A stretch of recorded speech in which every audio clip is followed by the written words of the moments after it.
What's up, designers, and welcome back to Rempton Games. In today's episode of the Evolution of Pokemon Design series, we've made it all the way to the Generation 7 games, Pokemon Sun and Pokemon Moon. These games do more than most in the series to mix up the traditional formula, and while I have mixed feelings about the games themselves, I do think this is possibly the most interesting generation of all in terms of the Pokemon designs themselves.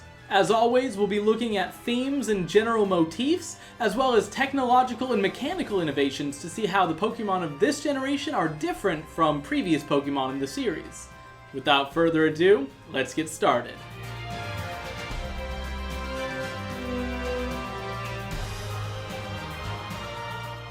Pokemon Sun and Moon are the second games in the series to take place in an American-inspired region, specifically the region of Alola, which is based on the islands of Hawaii.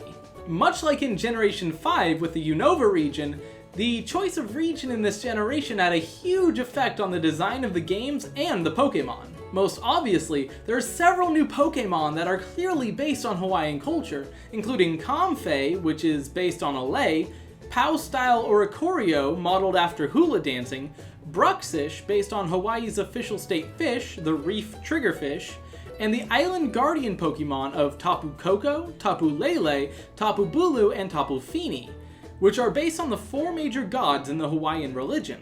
In addition to these strongly Hawaiian-themed Pokemon, there are many Pokemon in this generation that are also based on other islands or tropical regions around the world, including Toucanon, based on the toucans of Central and South America, Passimian, modeled after the lemurs of the island of Madagascar, Komala, drawing inspiration from the koalas of Australia, and even the Tsarina family, which are based on the mangosteen, a fruit native to the islands of Thailand and called the Queen of Fruits.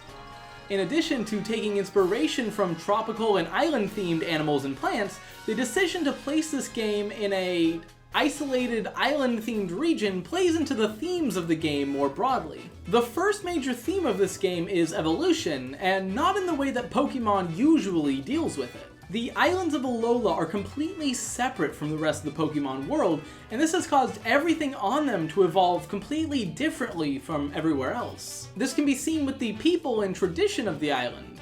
The culture of Alola is very different from other regions in the series.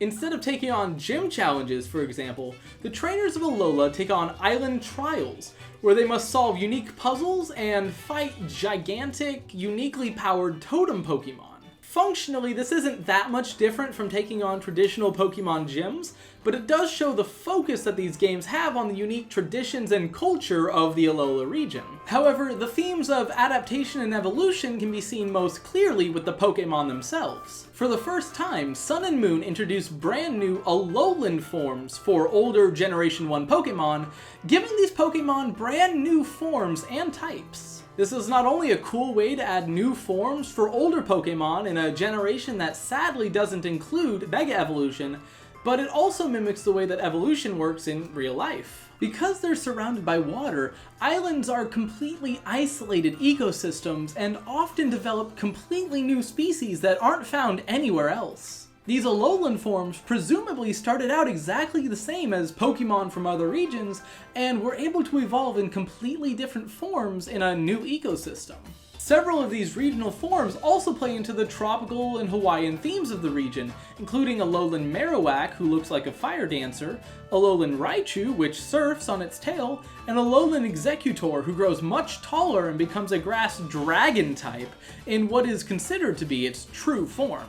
These games even introduce a human character, Samson Oak, who is basically the Alolan form of his cousin, Professor Oak, from the original Red and Green games. Aside from the Alolan forms, the other Pokemon that represents this theme of evolution is Oricorio.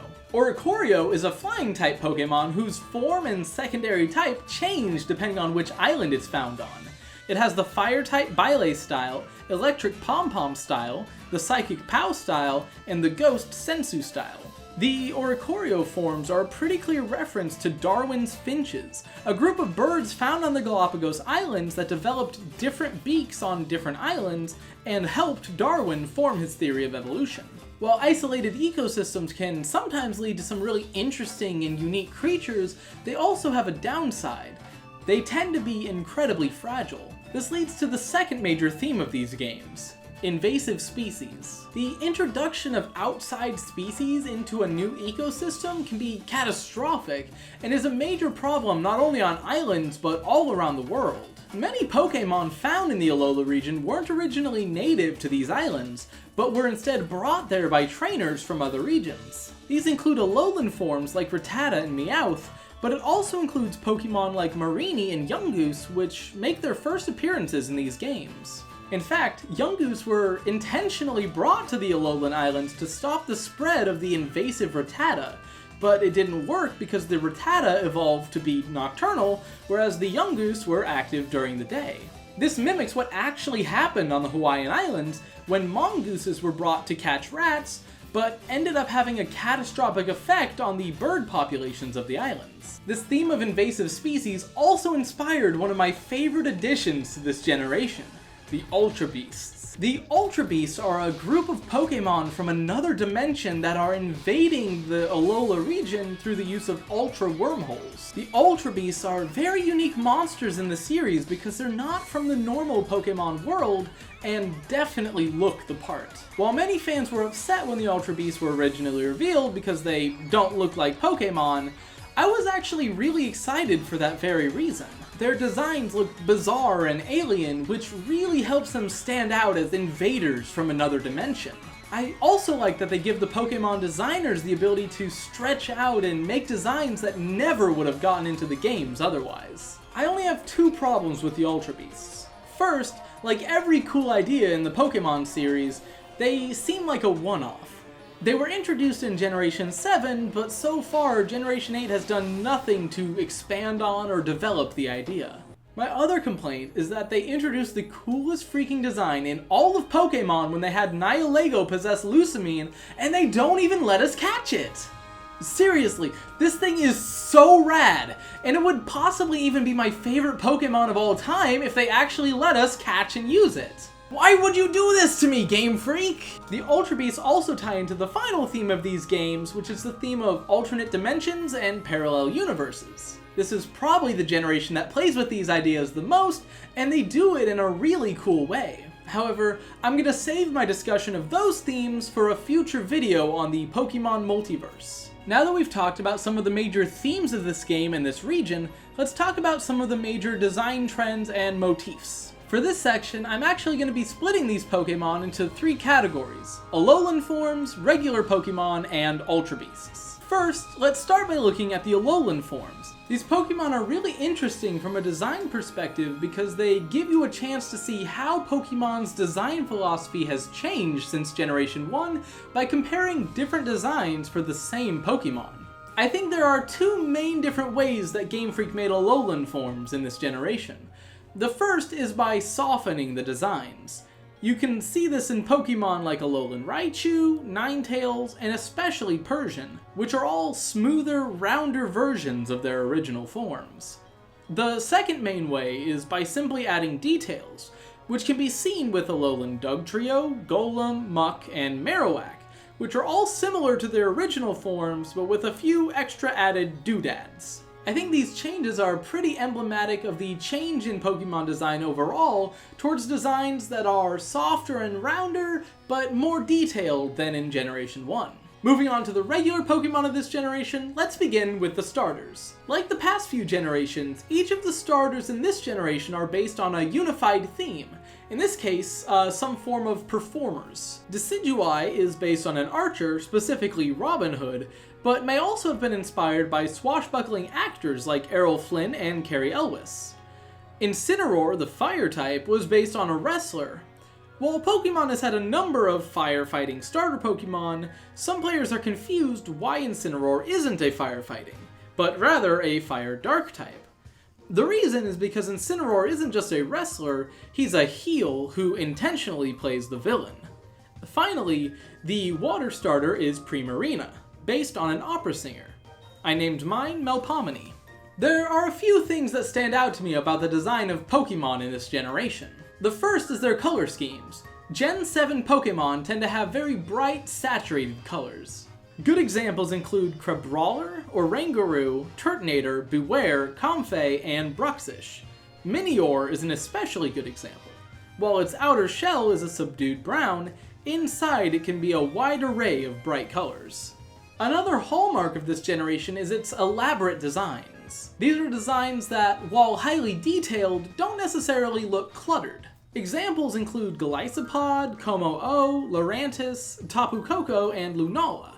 All of these designs are far more complicated than anything you would see in the first few generations, but unlike generations 4 and 5, the details do not seem tacked on, but are rather an integrated part of the Pokemon's concept.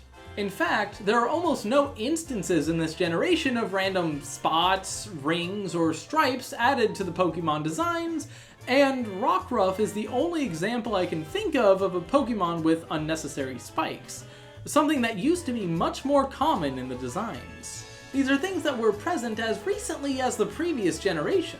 While not as egregious as generations 4 and 5, there were still plenty of Pokemon in Gen 6 with unnecessary design details, on Pokemon like Meowstic, Malamar, Barbaracle, and even Goodra. Instead, I like the way that many of the details are integrated into the concept of the Pokemon, but not in a way that's too on the nose. Examples include Rowlet's leafy bow tie, Gumshoe's jacket, Crabrawler's boxing gloves, or Salandit's bandana. Finally, let's talk about the Ultra Beasts. These designs are all very different, but the one thing they all have in common is that they intentionally break the rules of Pokemon design. Many of them, including Nihilego, Kartana, Xurkitree, and Blacephalon, have no obvious faces, something that is extremely rare among normal Pokemon.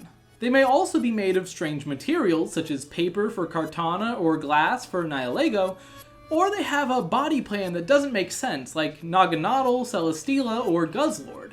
They may also simply be unintuitive takes on unpleasant animals that Pokemon has avoided basing creatures off of, such as Buzzwole being a buff mosquito, or Pheromosa being an elegant cockroach princess.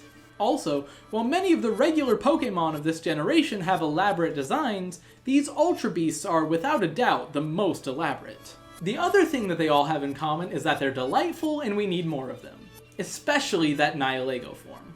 In terms of mechanical or technological improvements in this generation, there really isn't much to talk about. The flashy new battle mechanic of this generation is the Z move, enhanced new moves that can only be used once per battle. Because they're just upgraded moves, I don't really think that Z moves had any effect on the designs of the Pokemon in this generation. Similarly, I think we've reached the limits of the effects that technological improvements can have on the designs of these Pokemon. These games are not only running on the exact same hardware as the previous generation, but also using the exact same 3D models to represent the Pokemon.